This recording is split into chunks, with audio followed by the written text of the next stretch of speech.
দেশের আলেম ওলামা সকল ঘরানার রাজনৈতিক নেতৃবৃন্দ সবাইকে এক জায়গায় বসিয়ে একথাই বলতে চেয়েছে যে কথা বিশ্বনবী মুহাম্মদুর রাসূলুল্লাহ সাল্লাল্লাহু আলাইহি সাল্লাম 1400 বছর আগে মক্কার জমিনে বলে গেছেন বলে সুবহানাল্লাহ।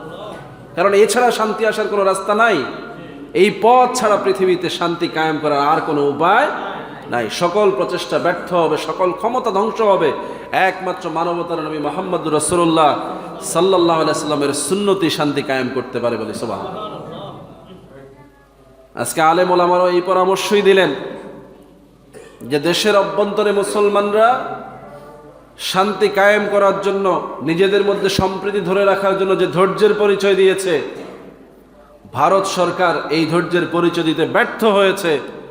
বাংলাদেশের মুসলমানরা বাংলাদেশের সংখ্যালঘুদেরকে নিরাপত্তা দিতে সমর্থবান, নিরাপত্তা দিয়েছে, কিন্তু ভারত সরকার ভারতের মুসলমানদেরকে নিরাপত্তা দিতে ব্যর্থ হয়েছে। আজকে তারা আমাদের দিকে আঙ্গুল তোলার দরকার নাই, বরং আমরা তাদের দিকে আঙ্গুল তোকে এই কথাই বলা দরকার যে তুমি তোমার দেশের মুসলমানদের নিরাপত্তা দাও, আমার দেশের অন্য ধর্মের লোকেরা এমনিতেই নিরাপদ আছে। কি বলেন ঠিক কিনা? আজকে আমার ভাই অ্যাডভোকেট নাবিলকে হত্যা করা হয়েছে, আমরা কোথাও একটা হিন্দুকে হত্যা করেছি? কোথাও একটা মন্দির ভেঙেছি? কোথাও কোনো সংখ্যালঘুর উপরে হামলা হয়েছে? হয় নাই। রাষ্ট্রীয়ভাবে আইনের আওতায় বিচার চলছে, গ্রেপ্তার করা হচ্ছে।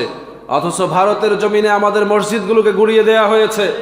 বাবরি মসজিদকে ধ্বংস করা হয়েছে 1992 সালের আজকের দিনে। এই 6 নভেম্বর 1992 সালে আমাদের শত শত বছরের ঐতিহ্যবাহী বাবরি মসজিদকে ধ্বংস করে সেখানে রাম মন্দির উদ্বোধন করা হয়েছে বলি নাউজুবিল্লাহ। এটা কোন সম্প্রীতি? হাজার হাজার মুসলমানদেরকে বাড়িঘর ছাড়া করা হয়েছে, অ্যাডভোকেট, ডাক্তার, অনেক অনেক ইঞ্জিনিয়ারদেরকে হত্যা করা হয়েছে। কাশ্মীরকে বছরের পর বছর ধরে জিম্মি করে রাখা হয়েছে। আরাকানের মুসলমানদের উপরে হামলা হয়েছে। প্রত্যেকটা প্রদেশে মুসলমানদেরকে সংখ্যালঘু হিসেবে তাদের বাড়িঘরগুলো বুলডোজার দিয়ে ভেঙে ফেলা হয়েছে। সেই ভারত যদি আমাদেরকে বলে সংখ্যালঘু নির্যাতনের সূত্র শিখায়, বাংলার মুসলমান তখন তাদের বর্ডারের দিকে আর তাকিয়ে থাকবে না, বাংলার জমিন নিরাপত্তা রেখে ভারতের দিকে আবার সেই মোগল শাসনের মতো নজর দিতে সাহস রাখে। কি বলেন ঠিক না? এই ভারত কোনো হিন্দুদের সাম্রাজ্য ছিল না, এই ভারত মুসলমানদের সাম্রাজ্য। আমরা শুধুমাত্র মুসলমানদের সম্প্রীতি রক্ষার জন্য, অন্য ধর্মের মানুষের প্রতি সম্প্রীতি রক্ষা করার জন্য 1947 সালে দ্বিজাতি তত্ত্বের ভিত্তিতে রাষ্ট্র আলাদা করেছি, যাতে যার যার ধর্ম নিয়ে সে শান্তিতে থাকতে পারে। কি বলেন ঠিক না? এই ইতিহাস ভুলে যাওয়া মুসলমান বাংলাদেশে নাই। আমাদের আলেমরা এতটা বোকা মূর্খ না যে ইতিহাস তারা ভুলে যাবে। এজন্য আমরা সকলের প্রতি উদাত্ত আহ্বান জানাই, সম্প্রীতি নষ্ট করছে যারা, তারা রাজনীতি করছে দেশে। রাজনীতির নামে ক্ষমতা দখলের যারা চিন্তা করছে, তারাই সম্প্রীতির উপরে আঘাত করছে। কি বলেন ঠিক না? এদেশের আলেম ওলামা, আউলিয়া কেরাম, পীর অলি দরবেশরা, ইমাম খতিব মুয়াজ্জিনরা কোনোদিন সম্প্রীতি নষ্ট করে না। আমাদের দেশের মুসল্লিরা কোনোদিন তার পার্শ্ববর্তী অন্য ধর্মের মানুষের উপরে হামলা করে না, বরং সহাবস্থান করে ব্যবসা করছে। পার্শ্ববর্তী ঘরে বছরের পর বছর ধরে ব্যবসায়িক লেনদেন করছে, কোনোদিনও তাদের সাথে কোনো সম্পর্ক নষ্ট হয়।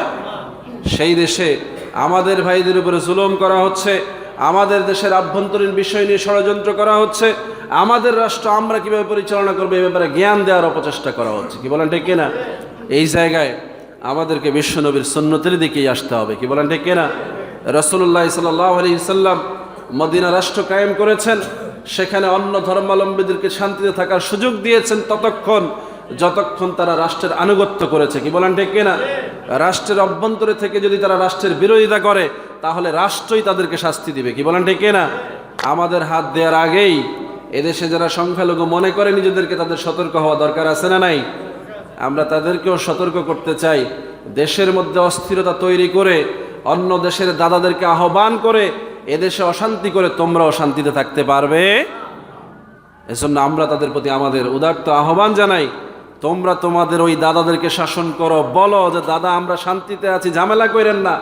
কারণ মুসলমানরা আমাদেরকে যেভাবে শান্তিতে রেখেছে, আপনারা ওই দেশে তাদের ভাইদেরকে শান্তি দেন, শান্তি হয়ে যাবে।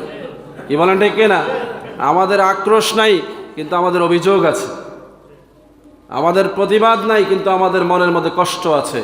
তোমরা আমাদের ভাইদের উপর জুলুম করছো, মুসলমানদেরকে তোমরা শান্তিতে ভারতে থাকতে দিচ্ছ